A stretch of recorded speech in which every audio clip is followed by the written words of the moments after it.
علمنا من مصادر مطلعة أن رضيع السيدة المصابة بإنفلونزا الخنازير والتي فارقت الحياة يوم الاثنين الماضي توفي أمس الثلاثاء. وكشف والد الرضيع في تصريح أن ابنه فارق الحياة أمس الثلاثاء بمستشفى الشيخ خليفة بن زايد آل نهيان بالدار البيضاء بعدما لم يصمد أمام وضعه الصحي المتدهور، علما أنه ازداد قبل موعد ولادته بأشهر.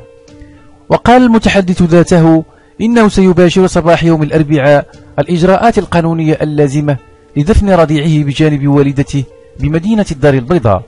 وكان الزوج المكلوم أكد في تصريح أن زوجته الحامل قيد حياتها أصيبت بإنفلونزا الخنازير من استدعى توليدها في شهرها السابع ووضع الرضيع بالحضانة، غير أنه فوجئ بإصابته أيضا بالفيروس المميت ليفارق الحياة تباعا.